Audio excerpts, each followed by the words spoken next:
দিদি আজ আমি খুব খুশি, কলেজে আমি সেকেন্ড হয়েছি। এই দেখো। আমিও তোর জন্য খুব খুশি, কিন্তু এই কথাটা তুই সকাল থেকে 10 বার বলেছিস। তাতে কি হয়েছে দিদি, এত ভালো কাজ করেছি আমি একটা। বলো তো কে? কে দিদি, কে? দিদি বলো না। নাও তুমি নিজেই দেখে নাও। জামাই বাবু, তুমি তুমি তো ভয় পেয়ে দিয়েছিলে আমাকে। তুমি জানো হুম। গোটা কলেজে আমি সেকেন্ড হয়েছি। আরে বাহ, এ তো খুব ভালো খবর। হ্যাঁ, আমি ওর এই কথাটা সকাল থেকে শুনে শুনে ক্লান্ত হয়ে গেছি। আমি বাবা রান্না করতে গেলাম, তুমি শোনো ওর কথা এবার। হ্যাঁ তুমি যাও। আর এই আনন্দের খবর শুনে আমি তোমার জন্য নিয়ে এসেছি তোমার ফেভারিট চকলেট। Wow, chocolates! তুমি সত্যি আমার কথা ভাবো জামাই বাবু। আরে আমার শ্বশুর শাশুড়ি তোমার দায়িত্ব আমাকে দিয়েছেন, সেটাই আমি পালন করছি। হ্যাঁ, তা তো বটে। খাও।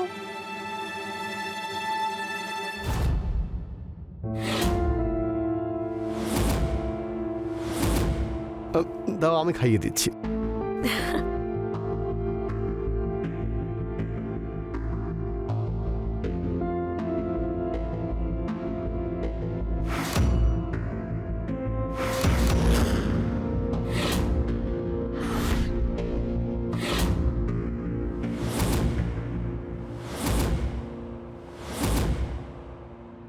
আরে নিরালি, এখানে বসে তুই চকলেট খাচ্ছিস, একটু তো দিদিকে সাহায্য করতে পারিস। না, আজ আমি কোনো কাজ করছি না, আজ আমার বিশ্রাম।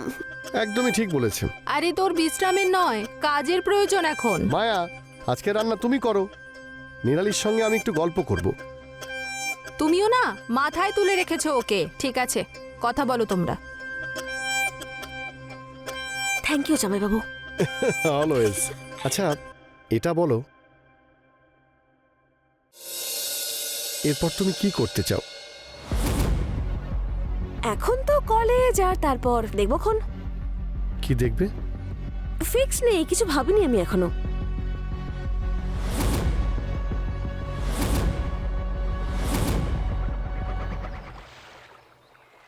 ওয়াও, কি সুন্দর সুন্দর শাড়িগুলো। এই শাড়িটা তো দারুণ দেখতে। আরে নিরালি, কোথায় যাচ্ছিস এত সেজেগুজে? ফ্রেন্ডের বাড়িতে পার্টি আছে দি, একটু দেরি হবে আসতে। তুই কোথাও যাবি না, যা গিয়ে চেঞ্জ করে নে। জামাই বাবু দেখো না, আমি কি রোজ যাই নাকি? আমার সব ফ্রেন্ডরা আসছে। আরে ছাড়ো না মায়া, আজকের দিনটাই তো। রোজ রোজ কি পার্টি হয় নাকি? কি ব্যাপার, পার্টির কথা হচ্ছে মনে হচ্ছে? আমিও করব পার্টি। আরে তুষার, তুমি এসো না, বসো। তোমার কাছে আমাকে দেওয়ার মতো কোনো টাকা নেই, কিন্তু পার্টি করার জন্য টাকা আছে।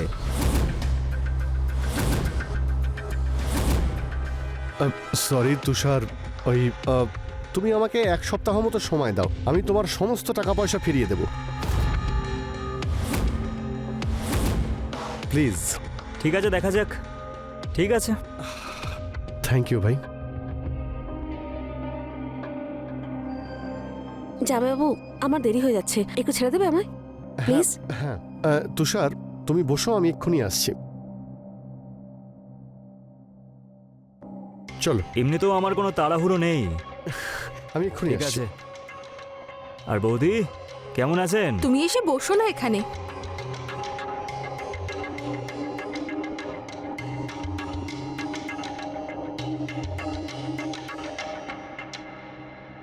বলুন বৌদি, আপনি এখন কেমন আছেন? আমি তো ভালোই আছি, কিন্তু তুমি তুমি তো সবসময় টাকা চাইতেই আসো, কখনো আমার কথাও তো জিজ্ঞেস করতে পারো।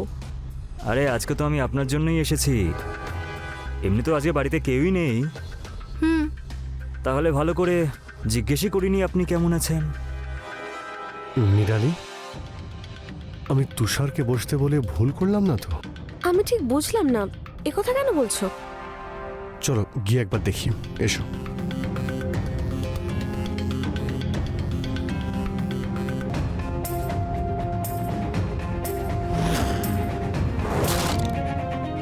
তুষার,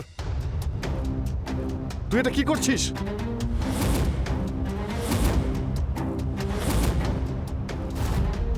আমি আমি আমি কিচ্ছু করছিলাম না তো, ওই বৌদি কেমন আছে জিজ্ঞেস করছিলাম। আমি সব দেখেছি, কি জিজ্ঞেস করছিলি? আর তুমিও খুব মজা নিচ্ছিলে না?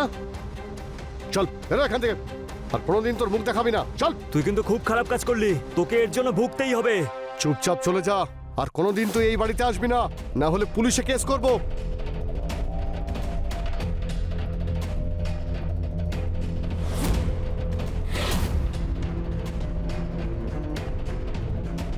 তুমি চলে এসো।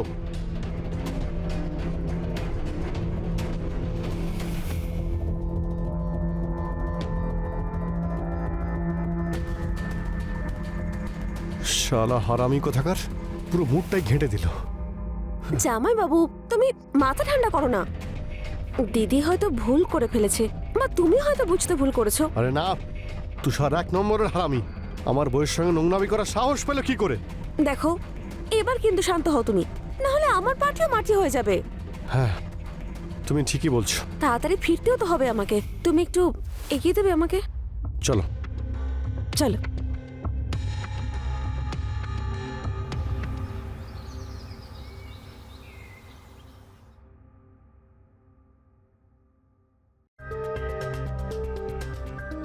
কি ব্যাপার, তোমার মুড খারাপ নাকি? কি আর বলবো, দিদি আর জামাইবাবুর মধ্যে একটা বড় ঝগড়া লেগেছিল প্রায়। কোনো ব্যাপার না, তোমার দিদি তোমার জামাইবাবুকে মানিয়ে নেবে। তাই? একদম যেভাবে তুমি আমাকে মানিয়ে নাও, তাই না?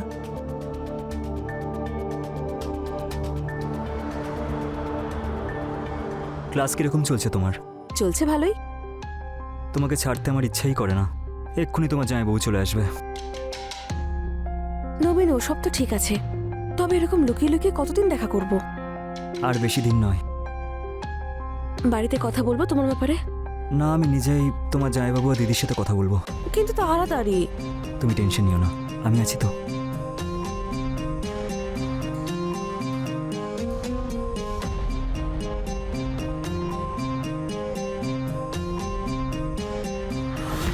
তুমি শুধু নিজের খেয়াল রেখো, ঠিক আছে?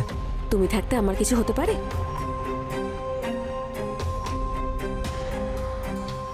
জামাইবাবু, তুমি চলো। তুমি তো আজ টাইমের আগেই চলে এলে। নমস্কার। চলো।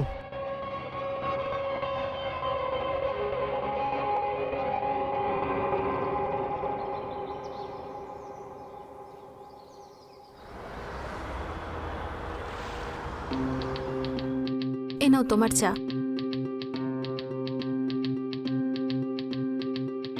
আরে নিরালি, বারবার বাইরের দিকে কি দেখছিস? কিছু না দি, এমনি। ওকে।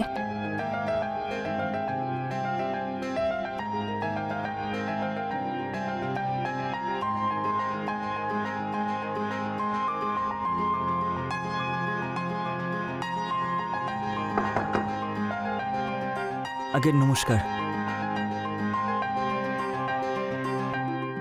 হ্যাঁ বলুন, কাকে খুঁজছেন? দিদি, ও হলো আমার বন্ধু নবীন। এসো ভেতরে। এসো। এসো, বসো।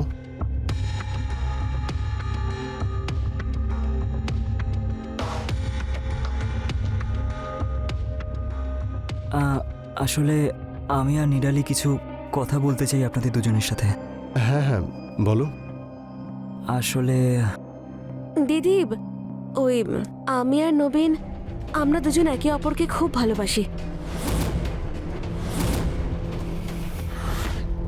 আর বিয়েও করতে চাই। নবীন খুব ভালো ছেলে, আমাকে সুখে রাখবে। হ্যাঁ, আপনারা একদম চিন্তা করবেন না, আমি নিরালিকে সবসময় আনন্দে রাখবো। দেখ নিরালি, তোর জন্য সিদ্ধান্ত কিন্তু তোর জামাইবাবুই নেবে। জামাইবাবু প্লিজ, নবীন খুব ভালো ছেলে, ওকে ছাড়া আমি থাকতে পারবো না, প্লিজ।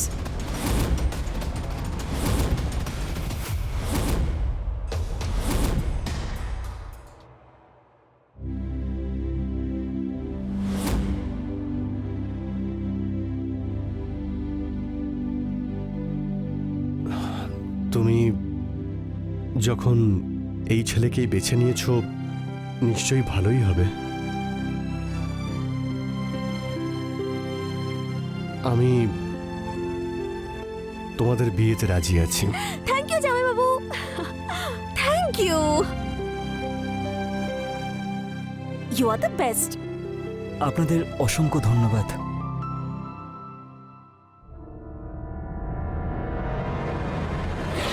দিলখুশ নিজেকে এতটাই শয়তানে পরিণত করেছিল যে ও ভুলে গিয়েছিল ও নিরালির দিদির স্বামী।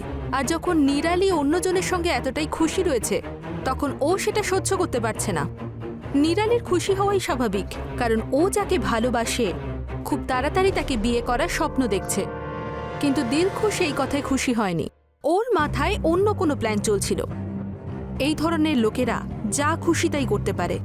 নিরালি তো জামাইবাবুকে নিজের সবথেকে ভালো বন্ধু মনে করে, কিন্তু দিলখুশ তাকে কি মনে করে সে কথা নিরালি জানতো না। কারণ ও যদি জেনে ফেলতো তাহলে হয়তো সহ্য করতে পারতো না।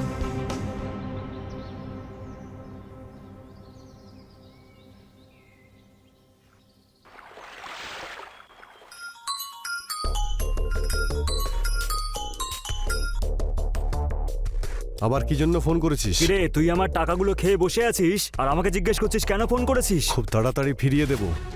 তোর মতো লোকের থেকে টাকা নিয়ে আমি খুব ভুল করেছি। আমার কালকের মধ্যেই টাকাগুলো চাই, না হলে লোক পাঠিয়ে সবার আগে তোকে মারবো, তারপর তোর বউ আর শালির সাথে শোবো, বুঝেছিস? কি বললি তুই, হারাম জাদা?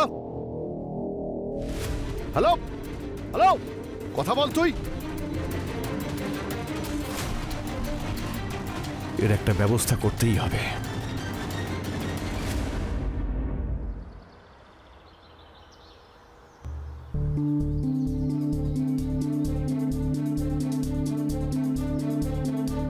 কি ব্যাপার জামাইবাবু, আপনি আমাকে এরকম জায়গায় কেন ডাকলেন? আমি নিরালির সম্বন্ধ নিয়ে কথা বলতে চাই।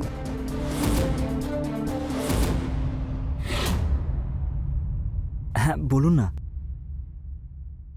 যেদিন থেকে ওর বাবা আর মা মারা গেছে ও আমাদের সঙ্গেই থাকে, তাই ওকে আমরা খুব ভালোবাসি।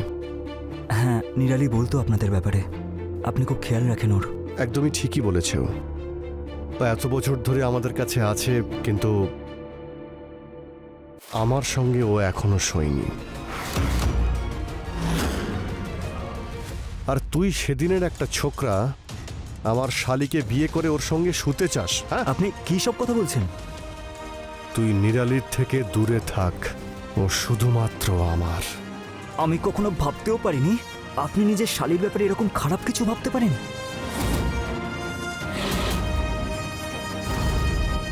কিন্তু আমি আপনার এই নোংরা উদ্দেশ্যকে কখনোই সফল হতে দেব না। আচ্ছা, মানে তুই আমাকে আমার নিরালির থেকে আলাদা করবি? হ্যাঁ,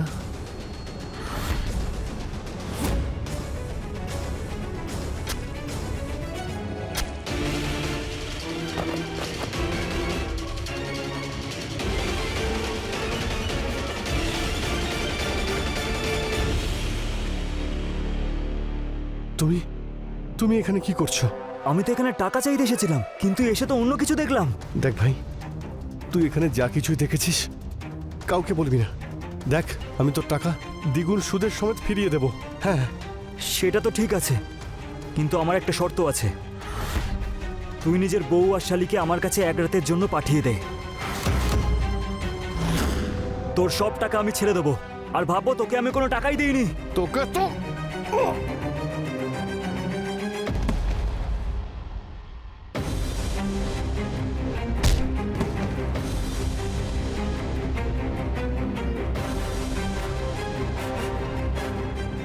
এবার যাচ্ছি আমি তোর বউয়ের কাছে। তোর বউয়ের সাথে সাথে তোর শালিরও সম্মান হানি করব আমি।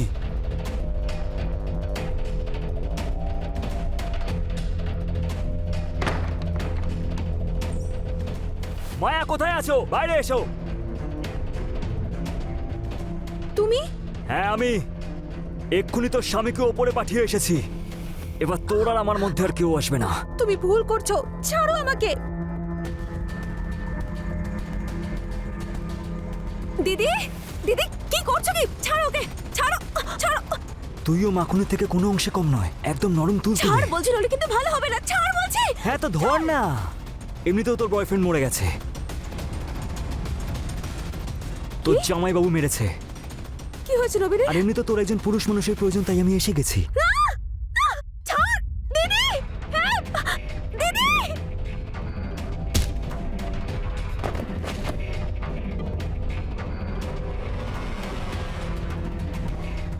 তুষার,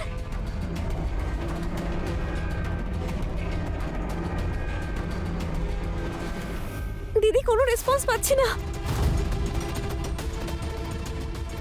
দিদি ও মরে যায়নি তো? মরে যাওয়াই ভালো এই শয়তানটার। এটা কি করলাম আমরা?